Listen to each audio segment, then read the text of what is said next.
Chers amis de la Casa des Médias, je vous souhaite le bonjour. Nous continuons aujourd'hui notre balade dans le monde féerique des plateformes pour vous dire que si vous faites partie des gens qui se disent que ce phénomène finira par passer, eh bien, vous vous trompez. Allow me to show you something. Nous serons cette année 1,2 milliard de personnes à utiliser des services de vidéo à la demande par abonnement.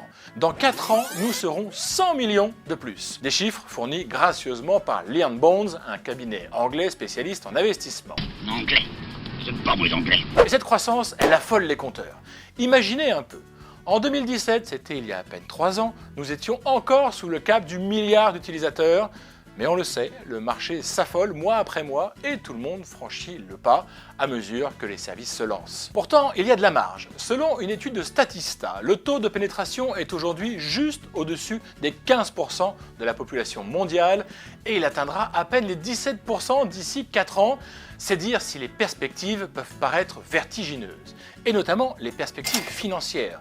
En 2020, le chiffre d'affaires issu du marché mondial de la SVOD va approcher les 26 milliards de dollars, en hausse quasiment de 7% sur un an, et il dépassera les 30 milliards en 2024. Des prévisions réjouissantes dans un secteur florissant, voilà qui explique pourquoi l'action de Netflix a été la plus rémunératrice au cours des 10 dernières années, plus 4150% en une seule décennie, c'est-à-dire que si vous aviez investi 1000 € à l'époque, vous auriez aujourd'hui 425 000 € dans la poche.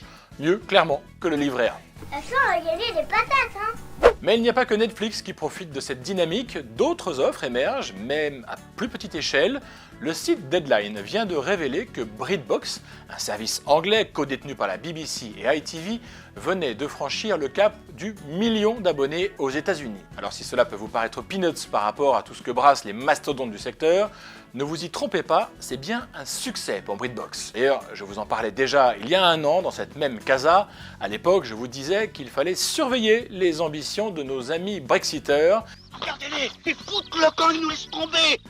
Oh mince, j'aurais jamais cru ça de... Et je ne racontais pas de bêtises, ils ont tout simplement doublé leur parc d'abonnés en l'espace d'1 an. Une prime une nouvelle fois aux investissements, à elle seule ITV avait annoncé mettre 30 millions d'euros sur la table en 2019 et 45 millions pour cette année. Et à en croire la directrice générale d'ITV, ça paye.